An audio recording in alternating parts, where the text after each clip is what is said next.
Bismillahirrahmanirrahim. Assalamualaikum warahmatullahi wabarakatuh. Alhamdulillahirabbil alamin wa bihi nasta'inu ala umurid dunya waddin amma ba'd. Ya ayuhal ikhwah dimanapun Anda berada, alhamdulillah kembali lagi bersama saya Saiful Huda dari kelas ASB 18 IP yang dalam hal ini akan memberikan sedikit atau mengulas sedikit sejarah peradaban Islam di masa lalu tentang biografi Ibnu Khaldun, sejarah daripada pemikiran Ibnu Khaldun dan Ibnu Taimiyah. Mungkin kita langsung saja ke pemikiran Ibnu Taimiyah. Yang pertama kita mulai dari biografi beliau.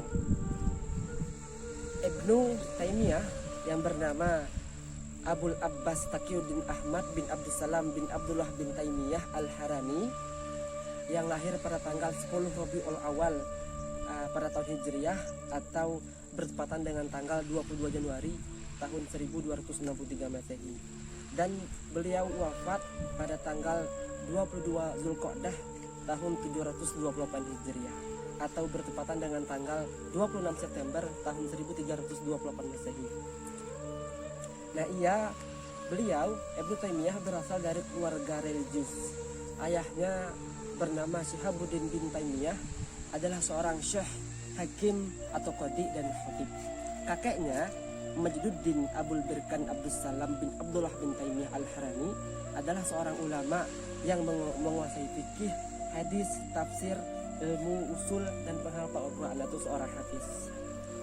Ibnu Taimiyah lahir di zaman ketika Baghdad, Irak merupakan pusat kekuasaan dan budaya Islam pada masa dinasti Abbasiyah.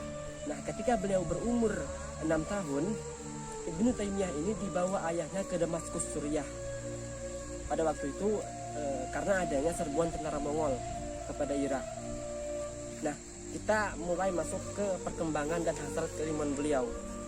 Ada buku-buku populer yang ditulis atau buah hasil pemikiran dari beliau. Yang pertama mungkin kita kenal ada Majmu' al-Fatwa, As-Siyasah Syariah dan Al-Hisbah fi al-Islam. Dan pemikiran area seputar ekonomi beliau, yang pertama ada makroekonomi, just price, market mechanism, price regulation, money and monetary policy. Dan pemikiran ekonomi Islam Ibnu Taimiyah yang pertama dimulai dari price mechanism atau mekanisme harga.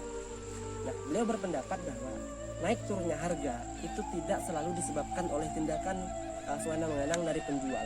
Bisa jadi tindakan tersebut penyebabnya adalah penawaran yang menurun akibat inefisiensi produksi.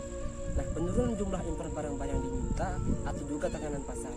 Oleh karena itu, jika permintaan terhadap barang meningkat sementara penawaran menurun, maka harga barang akan naik. Begitu pula sebaliknya, jika permintaan menurun sementara penawaran meningkat, maka harga akan turun.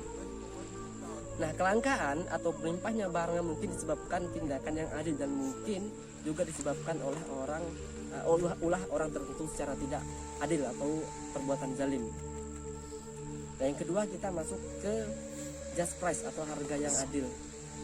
Just price atau harga yang adil adalah harga yang dibayarkan untuk suatu objek tertentu yang diberikan pada waktu dan tempat diserahkannya barang tersebut. Nah, selanjutnya ada kompensasi yang setara atau iwad al-misl, adalah pergantian sepadan yang merupakan nilai harga yang setara atau saman al-misl dari sebuah benda menurut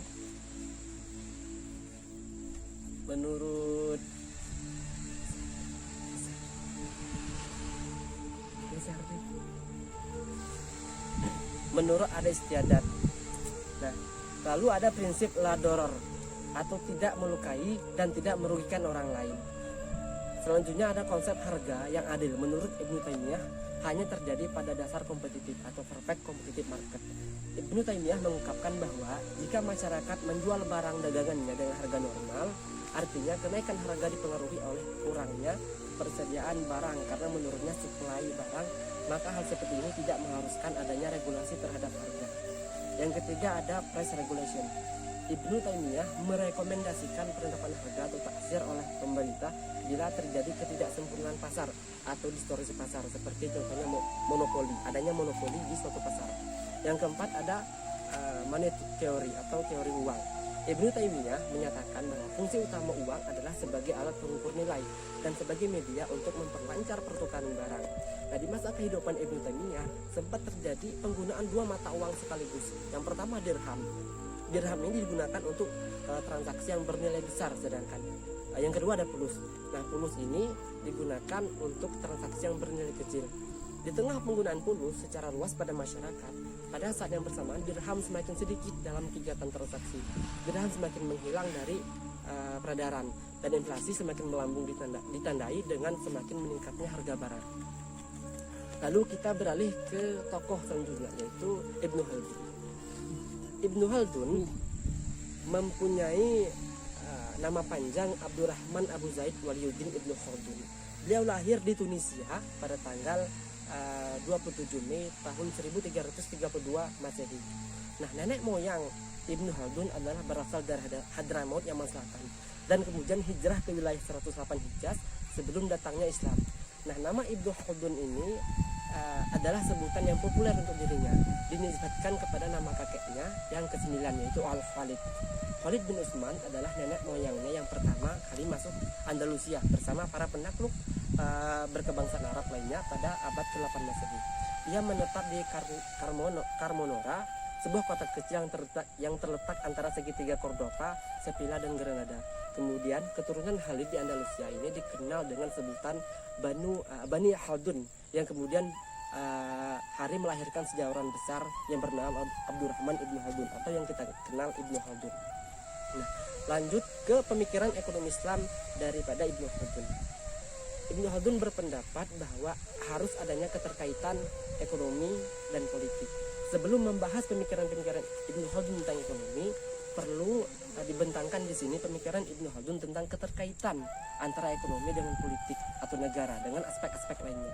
Nah, pemikiran Ibnu Khaldun ini dalam hal ini dapat dilihat dalam gambar di bawah ini. Yang pertama ada G. G itu artinya government atau pemerintah. Jadi dalam sebuah negara itu harus adanya pemerintah yang sah, baru diakui sebagai sebuah negara. Yang kedua ada S atau syariah. Yang ketiga ada wealth atau kekayaan atau ekonomi. Yang keempat ada nation, ada masyarakat, ada rakyat. Yang keempat ada development, artinya ada pembangunan di sebuah negara tersebut. Yang terakhir ada justice atau keadilan. Nah, gambar tersebut gambar tersebut dapat dipecah sebagai berikut. Yang pertama, tadi ada pemerintah. Pemerintah itu tidak dapat diwujudkan kecuali dengan adanya implementasi syariah. Yang kedua, syariah itu tidak dapat diwujudkan kecuali oleh pemerintah atau penguasa. Yang ketiga ada pemerintah. Pemerintah ini tidak dapat memperoleh kekuasaan kecuali oleh masyarakat. Yang keempat ada pemerintah yang kokoh, tidak terwujud tanpa adanya ekonomi yang tangguh. Selanjutnya ada masyarakat. Masyarakat ini tidak dapat terwujud kecuali dengan adanya ekonomi atau kekayaan yang mereka miliki. Yang selanjutnya ada kekayaan.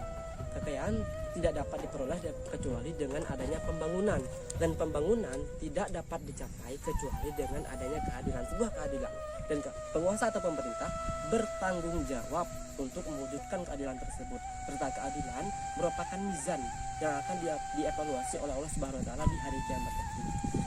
Formulasi Ibnu Khaldun di atas tadi menunjukkan gabungan dan hubungan antara variabel-variabel yang menjadi prasyarat untuk mewujudkan sebuah negara atau government. Nah, variabel tersebut adalah syariah, masyarakat, kekayaan, pembangunan, dan keadilan. Kita beralih ke konsep-konsep pemikirannya Ibnu Khaldun tentang ekonomi. Sama seperti pemikiran ilmu ekonomi Ibnu Taimiyah, Ibnu Khaldun berpendapat tentang konsep of money atau konsep uang, bahwa uang itu tidak perlu mengandung emas dan perak, tetapi emas dan peraklah yang menjadi standar untuk nilai sebuah uang. Uang itu tidak mengandung emas dan perak merupakan jaminan pemerintah untuk menetapkan nilainya. Oleh karena itu, pemerintah tidak boleh mengubahnya. Pemerintah wajib untuk menjaga nilai uang tersebut yang dicetak karena masyarakat menerimanya, tidak lagi berdasarkan berupa kandungan emas perak di dalamnya, melainkan uang kertas atau uang fiat yang kita kenal sampai saat ini. Yang kedua itu ada division of labor atau pembagian kerja. Seorang individu itu tidak akan dapat memenuhi seluruh kebutuhan ekonominya seorang diri, melainkan haruslah bekerja sama dengan pembagian kerja dan spesialisasi. Menurut Ibnu Khaldun, sebagaimana yang ia kemukakan pada bab kelima Al-Muqaddimah, ada 3 kategori utama dalam kerja. Yang pertama pertanian, yang kedua perdagangan, dan yang terakhir adalah industri. Lanjut kita ke teori supply and demand. Beliau Ibnu Khaldun berpendapat bahwa suplai bahan pokok di kota besar itu jauh lebih besar daripada suplai bahan pokok penduduk di desa di kota kecil. Penduduk di kota besar itu memiliki suplai bahan pokok yang berlimpah, yang melebihi kebutuhannya, sehingga harga bahan pokok di kota besar itu relatif lebih murah. Sementara itu suplai bahan pokok di desa itu relatif sedikit. Karena itu orang-orang khawatir kehabisan makanan, sehingga harganya relatif lebih mahal. Yang keempat ada labor theory of value. Menurut Ibnu Khaldun, tenaga kerja itu menjadi sumber yang sangat berharga. Tenaga kerja penting bagi sebuah akumulasi modal dan pendapatan. Tanpa tenaga kerja, laba dan modal tidak akan dapat diperoleh. Yang kelima ada beliau membagi pendapatan menjadi 2 macam. Yang pertama RIP atau gross earning, yang kedua kasb atau earning a living. Yang pertama RIP atau gross earning. RIP ini didapat ketika seseorang bekerja untuk dirinya sendiri dan menjual objek-objeknya ke orang lain. Yang kedua ada kasab. Kasab didapat ketika seseorang semata-mata bekerja, bukan kemudian menjual produknya kepada orang lain. Ya, selanjutnya ada foreign trade atau perdagangan mata uang asing, valuta asing. Ibnu Khaldun menganggap bahwa melalui perdagangan luar negeri, kepuasan masyarakat, laba pedagang dan kekayaan negaranya semuanya dapat meningkat. Yang kedua ada pertimbangan untuk foreign trade. Yang pertama itu lebih murah dibandingkan kita harus memproduksi secara internal. Yang kedua mutu yang lebih baik, dan yang terakhir adalah totally new product atau kita dapat memproduksi sebuah produk baru. Nah, mungkin hanya itu pemikiran dari Ibnu Khaldun dan Ibnu Taimiyah yang dapat saya sampaikan.